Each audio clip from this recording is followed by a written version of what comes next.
जय हिंद दोस्तों, कैसे हैं आप लोग। आई होप आप लोग अच्छे होंगे और अपनी प्रिपरेशन अच्छे से कर रहे होंगे। दोस्तों, आप लोगों को ये सब पता है कि एसबीआई पीओ का एग्जाम चल रहा है। आज से पहला शिफ्ट ओवर हो गया था, उसका मैंने एग्जाम का रिव्यू दे दिया था और अब सेकेंड शिफ्ट भी ओवर हो गया है, तो उसका मैं एग्जाम एनालिसिस दे रहा हूँ। सबसे पहले दोस्तों मैं बता रहा हूँ मैथ के बारे में।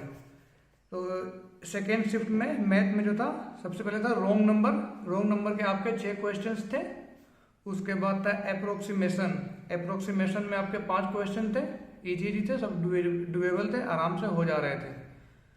उसके बाद था डीआई, इसमें 2 डीआई पूछे हुए थे। फर्स्ट शिफ्ट में क्या था कि आपका 3 डीआई था, जिसमें एक था टेबुलर बेस्ड, एक tabular based plus pie chart और एक था कैशलेट। लेकिन सेकेंड शिफ्ट में आपका सिर्फ 2 ही डीआई है, एक जिसमें पाई चार्ट और टेबल मिला के दिया हुआ था और दूसरा में टेबुलर डीआई हुआ था और कुछ परसेंटेज। इसमें दोनों 5-5 क्वेश्चन पूछे हुए थे। उसके बाद था क्वांटिटी कंपैरिजन के 5 क्वेश्चन थे, थोड़े अच्छे लेवल के थे।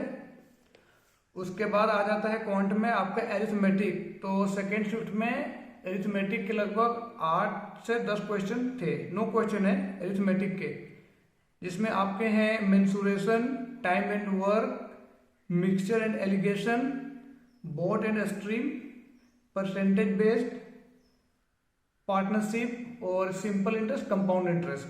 ये सारे थे आपके मैथ में जो कि पूछे गए थे।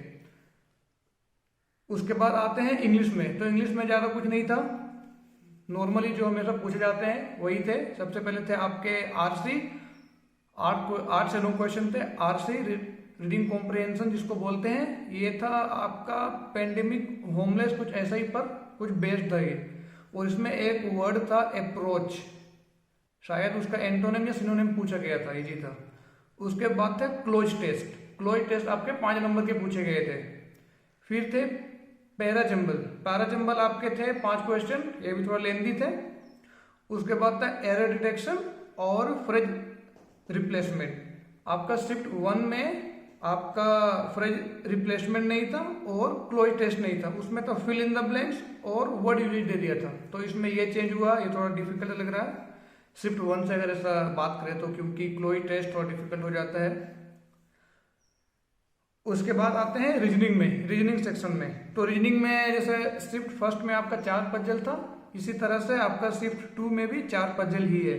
पहला पजल था आपका डबल रो, जिसमें 12% थे, 6 साउथ 6 नॉर्थ, ये थे, इजी था। उसके बाद था और कोई वेरिएबल नहीं था। दूसरा पजल था बॉक्स पजल, जिसमें 9% थे, इसमें भी वेरिएबल नहीं था।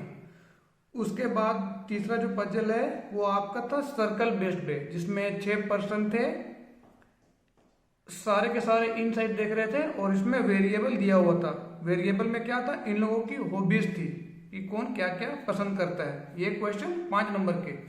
और चौथा जो डीआई पजल था वो आपका था डे बेस्ड, जो कि मंडे से सैटरडे हो रहा था और इसमें वेरिएबल भी दिया हुआ था और ये भी 5 क्वेश्चन के थे। तो जितने भी पजल 4 पजल पूछे जा रहे हैं, 4 और 5 नंबर के पूछे जा रहे हैं। उसके बाद अगर बात करें हम लोग मिसलेनियस की, तो मिसलेनियस में चाइनीज कोडिंग डिकोडिंग 5 नंबर के थे।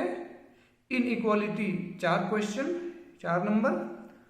फिर ब्लड रिलेशन 3 क्वेश्चन। फिर एक पेयरिंग वर्ड था 1 नंबर और एक मीनिंगफुल वर्ड करना था। और लास्ट में था आपका एक ऑड वन आउट। तो ये आपका पूरा रीजनिंग का है।